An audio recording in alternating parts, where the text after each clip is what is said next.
can we do about it? First of all, as individuals, there's a lot of emphasis when people talk about climate change and global warming, there's a lot of emphasis on what you do as consumers.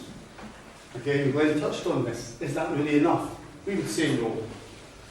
And then look at, well, what does capitalism suggesting can be done to deal with this immense social problem, global warming and climate change? What are the options that they are saying are sensible and practicable?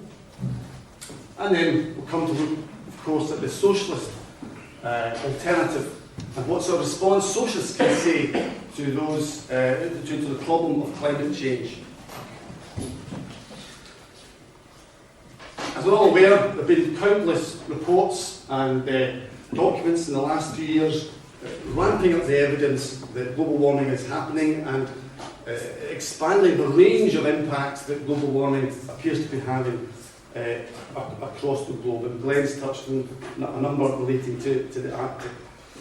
Just to summarise some of these ones that jump out. Most of the figures that I've taken here are from the Intergovernmental Panel on Climate Change, IPCC.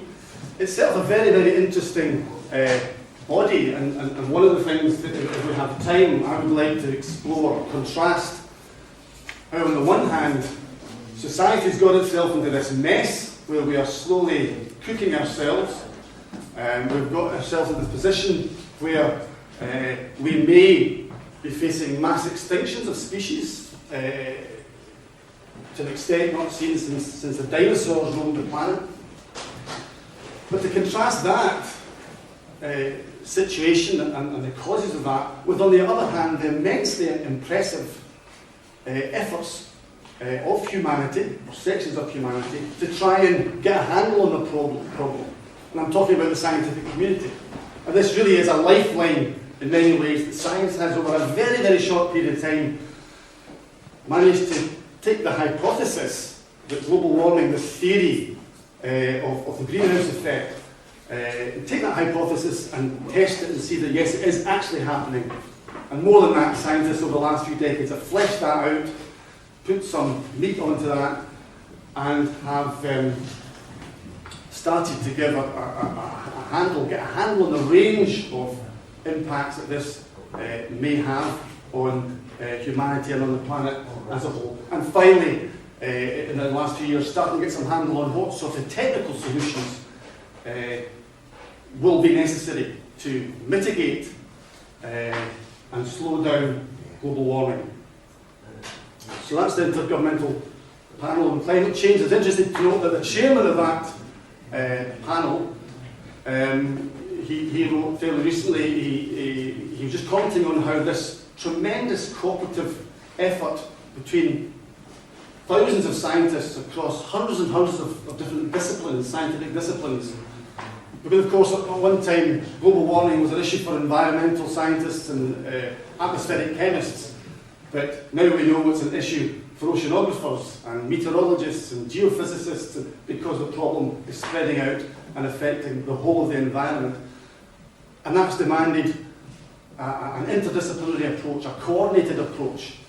And what the Intergovernmental Panel on Climate Change is doing is pulling together, and it does it fairly naturally, because this is what science does. It's transparent, it's coordinated, it's not centralised particularly.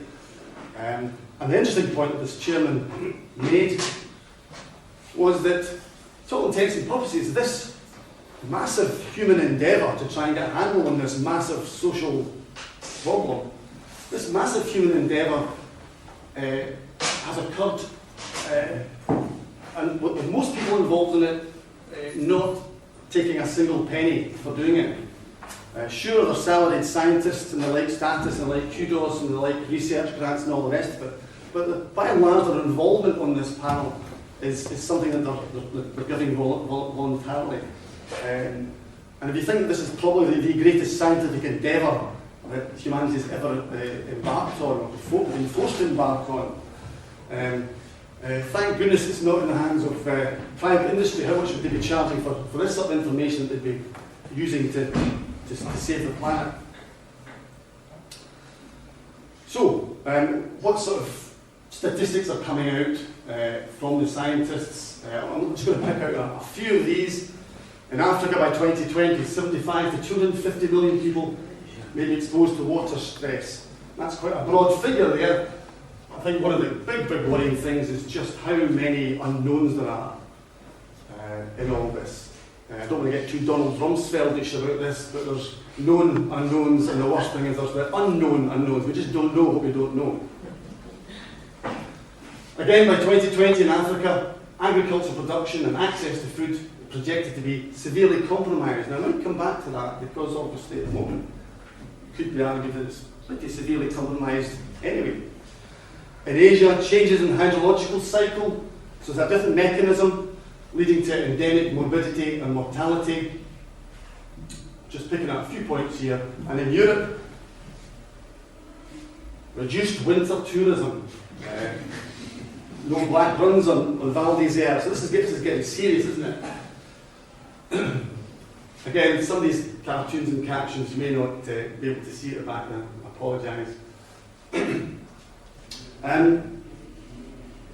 But of all the reports on projected floods and heat waves and devastation and so on, these don't seem to be enough for me. These things don't actually register on the balance sheet of current society.